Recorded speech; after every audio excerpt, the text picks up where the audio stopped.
বর্তমান মাননীয় মুখ্যমন্ত্রী শুভেন্দু অধিকারীজি, আপনাকে সম্মান জানিয়ে আমি কিছু কথা বলছি আমার ফেসবুকের মাধ্যমে। হয়তো আপনার মাধ্যম পর্যন্ত পৌঁছাবে কিনা সেটাও হয়তো আমি অতটা অবগত নাই, তবে সোশ্যাল মিডিয়ায় যেটা বলার প্রয়োজন আমি সেটাকেই বলছি।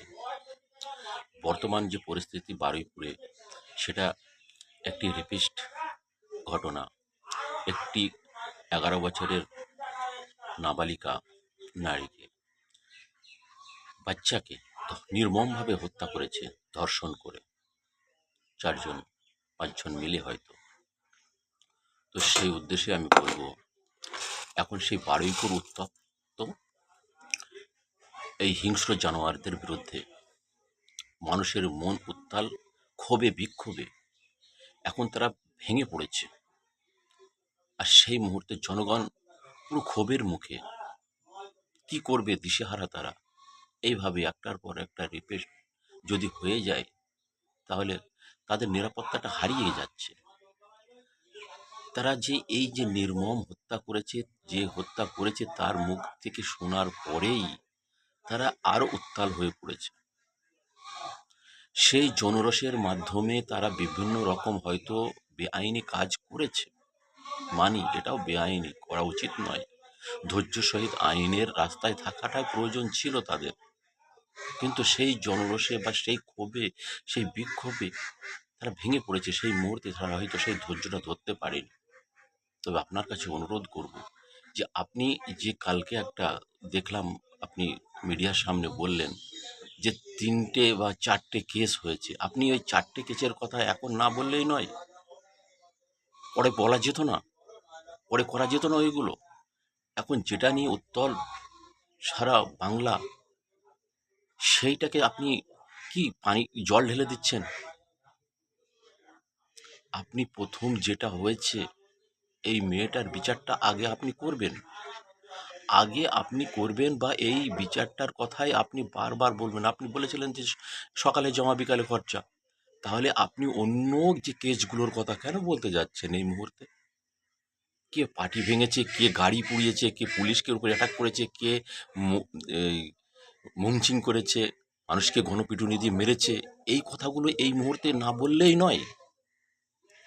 এটা আপনি মুখ্যমন্ত্রী হিসাবে বলি, আপনি সবারই সরকার, মানে কিন্তু আপনার এই মুহূর্তে এই ধরনের কথাগুলো বলা উচিত নয়।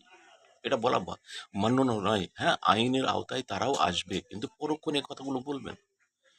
এই মুহূর্তে যে উত্তালটা রয়েছে আপনার সারা বাংলাতে, এটা নিরাপত্তা দেওয়ার অধিকার আপনারই, সঠিক বিচার করে দেওয়ার অধিকারও আপনার, আর আপনার সেটা দায়িত্ব সম্পূর্ণভাবে। আর আপনি মাঝখানে ফট করে 4টে কেসের কথা বলে দিচ্ছেন, এটা শোভনীয় নয়। আপনি মুখ্যমন্ত্রী হিসাবে আপনি এর ভেতরেও রাজনীতিটাও ঢুকিয়ে রাখছেন, এটা একদম অবাঞ্ছনীয়। যেটা নিয়ে মেন যে জিনিসটা, এটাকেই আপনাকে বর্তমান পরিস্থিতিতে প্রাধান্য দিতে হবে। আর এটার বিচারটাই হবে পরে, কে পার্টি ভেঙেছে, কে টেল নাই, কে মানুষ মেরেছে, কে গাড়ি পুড়িয়েছে, কে বিএসএফ এর উপর, পুলিশের উপর। আর পুলিশের উপরে যদি কথা বলেন, তাহলে আপনার পুলিশ তো সব থেকে বড় ভুল করেছে।